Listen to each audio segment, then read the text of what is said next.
नए भारत का growth engine. और ब्रेक के बाद आइए रुख करते हैं आज की चर्चा के विषय का।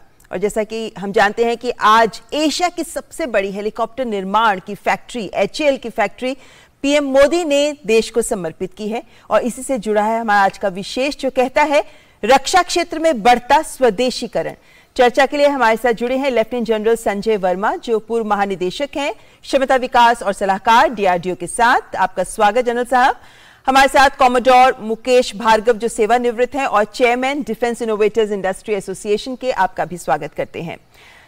लेफ्टिनेंट जनरल संजय वर्मा, जब भी हम बात करते हैं रक्षा क्षेत्र की तो सबसे महत्वपूर्ण बात होती है तकनीक, टेक्नोलॉजी। और आजकल तो कहा जा रहा है कि भाई तकनीक जिसके पास है वो सब कुछ कर सकता है। तकनीक होती है तो हम मैन्युफैक्चरिंग, निर्माण की ओर भी आगे बढ़ पाते हैं। अगर हम रक्षा क्षेत्र में आत्मनिर्भर होने की बात करें तो आज जो फैक्ट्री, हेलीकॉप्टर निर्माण की फैक्ट्री राष्ट्र को समर्पित की गई है, इस उपलब्धि के क्या मायने हैं, क्या संकेत देता है हमारा ये आत्मनिर्भरता की ओर बढ़ते कदमों को लेकर? नमस्कार ममता जी और नमस्कार सारे दर्शकगण। मुझे बड़ी खुशी हो रही है। अभी 2 हफ्ते पहले ही मैं और कॉमोडोर भार्गव सम्मिलित हुए थे एक डिस्कशन में 26 जनवरी के उपलक्ष्य में कि कैसे हमारा देश आत्मनिर्भरता की ओर बढ़ रहा है और कैसे हमने 26 जनवरी की परेड में सारे अपने होम ग्रोन सॉल्यूशंस का डेमोन्स्ट्रेशन किया था जी।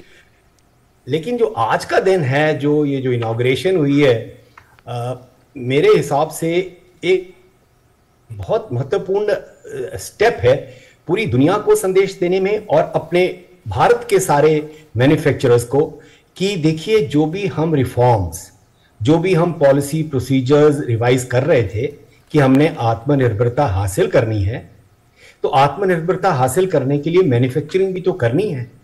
तो ये जो फैक्ट्री का आज उद्घाटन हुआ है, ये एक स्वर्णिम दिन है और वो भी हेलीकॉप्टर्स में, जिसकी जरूरत हमें, मतलब अगर मैं कहूं as an army officer also, northern command हो गया, ईस्टर्न कमांड हो गया, हेलीकॉप्टर हमारी लाइफलाइन है।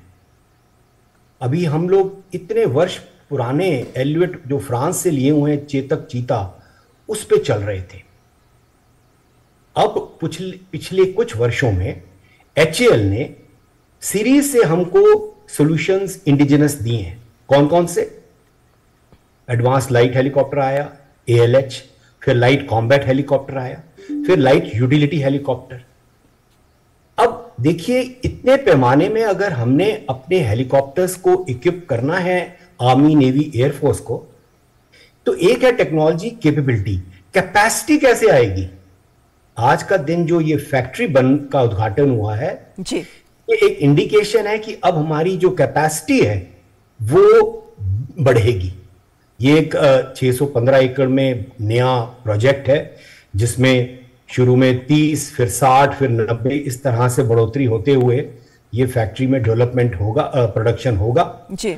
और एक बड़ी इंपॉर्टेंट चीज आज हमारे माननीय रक्षा मंत्री जी ने कही थी, जो मेरे को बड़ी अच्छी लगी, कि देखिए, अगर जो स्वाधीनता का हमारा संग्राम था वो नेशनल मूवमेंट 1 बोल सकते हैं, तो आत्मनिर्भरता का जो हमारा मूवमेंट है वो नेशनल मूवमेंट 2 है। और मेरे को लगता है ये मिशन की तरह ही लेकर चल रही है सरकार, तभी अलग अलग पहलुओं पर एक साथ काम किया जा रहा है। ऐसे में कॉमोडोर भार्गव, चूंकि आप डिफेंस इनोवेटर्स इंडस्ट्री एसोसिएशन के चेयरमैन हैं, और जब भी हम रक्षा क्षेत्र में तकनीक की बात करते हैं तो एक बात जो सामने आती है वो ये कि हम मैन्युफैक्चरिंग में तभी आगे बढ़ पाते हैं अगर हमें डिजाइन और डेवलपमेंट, D&D पर अगर हम जोर दे पाते हैं।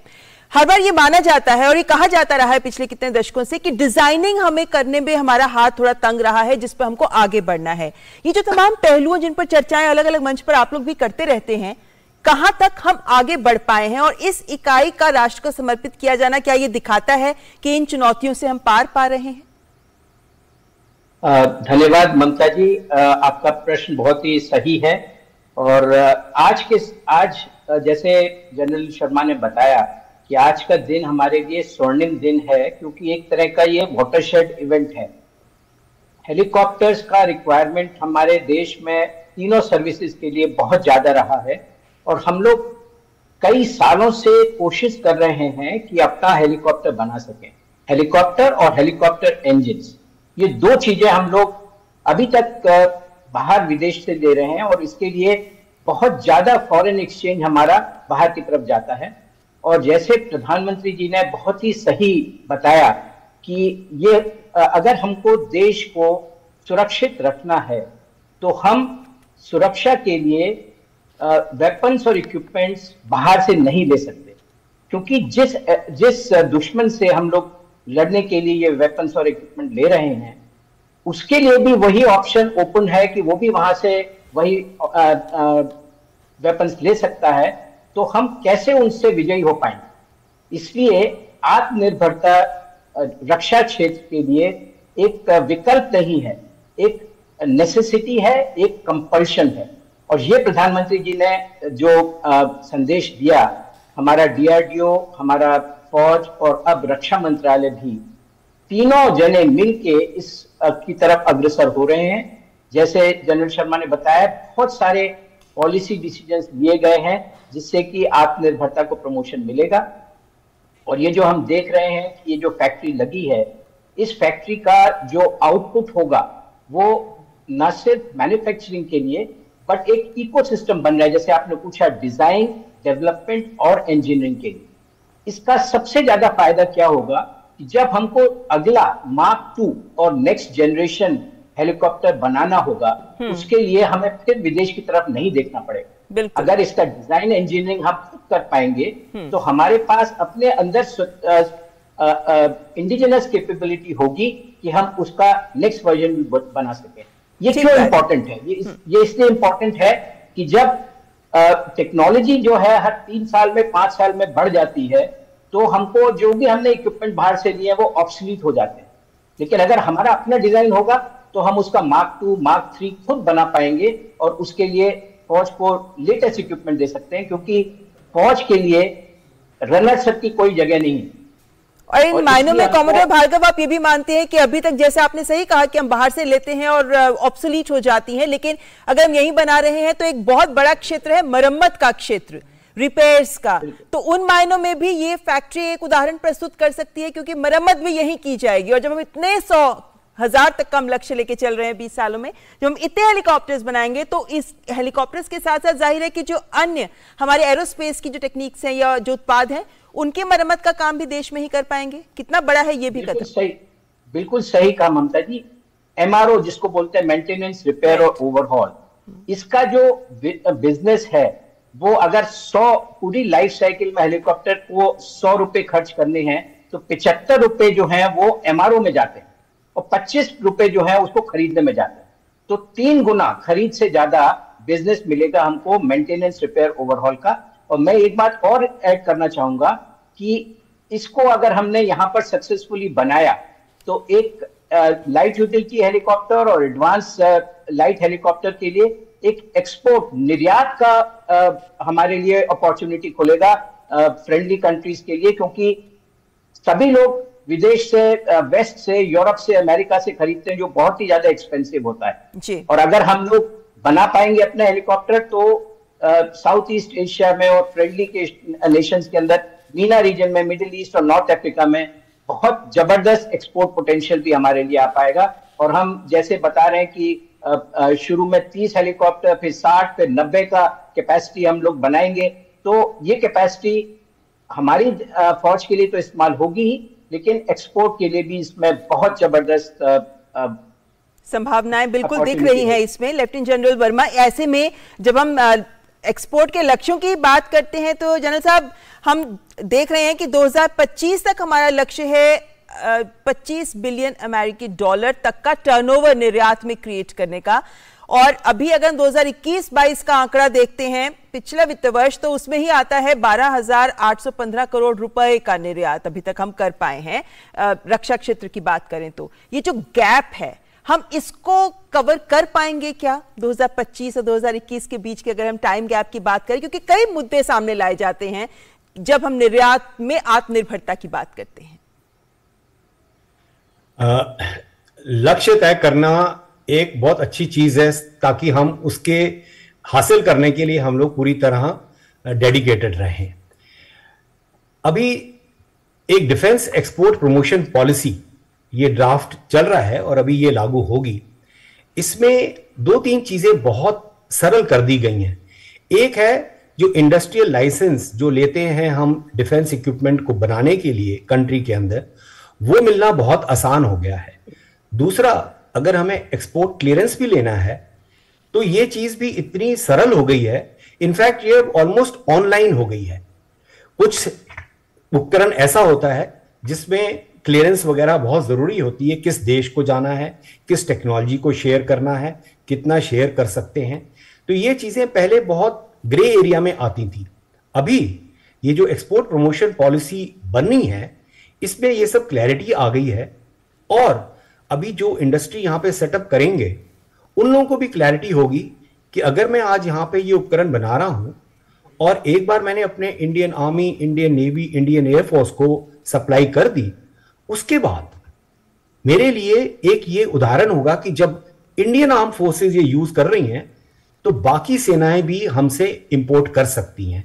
तो उस तरफ ये जो एक्सपोर्ट प्रमोशन पॉलिसी लागू होगी इससे बहुत फायदा होगा और इसी से जो हम लक्ष्य तय कर रहे हैं 2025 तक का, इससे बढ़ोतरी आएगी। कुछ बड़े महत्वपूर्ण कदम लिए गए हैं इस चीज को आगे बढ़ाने के लिए। हमारे डिफेंस अटैचीज होते हैं डिफरेंट कंट्रीज में ऑल ओवर द वर्ल्ड, उन लोगों को हम टाइम टू टाइम बुलाते हैं यहाँ पे। जैसे हमारा डेफ एक्सपो होता है, यो अभी एरो शो होगा, वो लोग आके यहाँ पे देखते हैं कि किस तरह की कैपेबिलिटी, कैपेसिटी बिल्डिंग अब हमारी देश में हो रही है। वो लोग फिर जाके जहां जहां वो लोग तैनात हैं, जिस जिस कंट्री में वो काम कर रहे हैं, वहां पे वो ये आगे डायलॉग चलाते हैं कि देखिए इस तरह के उपकरण हमारे देश में अवेलेबल हैं, हमारी सेनाएं यूज कर रही हैं, तो आप भी ये ले सकते हैं। तो ये छोटे छोटे कदम हैं लेकिन ये बहुत कंट्रीब्यूट करेंगे हमको अपना लक्ष्य हासिल करने के लिए। जी, वक्त थोड़ा कम है लेकिन कॉमोडोर भार्गव, संक्षेप में, जैसे हम जानते हैं कि भाई 25% R&D का फंड निजी क्षेत्र को और स्टार्टअप्स को दिया जा रहा है, MSMEs को रक्षा खरीद में ज्यादा प्रायोरिटी दी जा रही है, तो क्या, क्योंकि अब हम मेक इन इंडिया में हमारा कुछ वक्त बीत गया है जब रक्षा क्षेत्र में मेक इन इंडिया की बात करते हैं, कितना सकारात्मक एक तस्वीर उभर कर सामने आती दिख रही है कि स्वदेशीकरण, देश में ही हम रक्षा उत्पाद बनाने की दिशा में सबको साथ लेकर चल पा रहे हैं?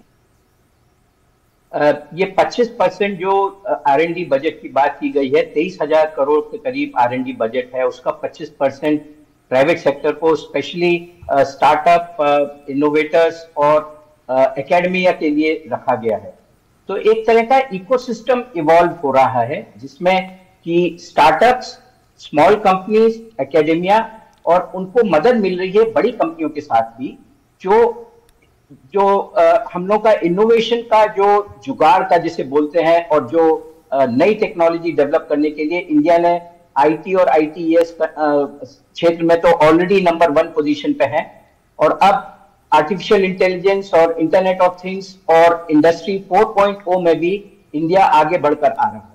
अब ये जो इंडस्ट्री की कैपेबिलिटी और कैपेसिटी है उसको डिफेंस के लिए किस तरह से लेवरेज किया जा सके, इसके लिए सरकार ने निर्णय लिया कि 25% R&D DRDO का जो है वो हम स्टार्टअप और इनोवेटर्स के लिए रखेंगे। इससे दो स्कीम शुरू की गई हैं, एक का नाम है iDEX, innovation for defence excellence, और दूसरा टेक्नोलॉजी डेवलपमेंट फंड जो DRDO की तरफ से है। इनमें इन दोनों प्रोजेक्ट्स के अंदर आईडेक्स में 1.5 करोड़ का प्रोजेक्ट था, कैप था, और टेक्नोलॉजी डेवलपमेंट फंड में 10 करोड़ का था। उसको बढ़ाकर 1.5 करोड़ से बढ़ाकर 10 करोड़ कर दिया गया है, और टेक्नोलॉजी डेवलपमेंट फंड ने 10 करोड़ से बढ़ाकर 50 करोड़ कर दिया। यानी कॉमोडोर भार्गव, ये कह सकते हैं कि वक्त के साथ नीतिगत निर्णय त्वरित तरीके से लिए जा रहे हैं, जहां जिस चीज की जरूरत है उसको देखते हुए प्रोविजंस की जा रही हैं, और ऐसे में उम्मीद करते हैं कि जो लक्ष्य लेकर हम आगे बढ़ना चाहते हैं उन्हें जरूर हासिल कर सके। फिलहाल वक्त इतना ही है। Commodore Bhargav, lieutenant general Sanjay Verma, बहुत बहुत शुक्रिया हमारे साथ जुड़ने के लिए। और फिलहाल यहाँ रुकेंगे एक ब्रेक के लिए। आप देखते रहें news night. Reform, perform, transform से ग्रेट परफॉर्मेंस की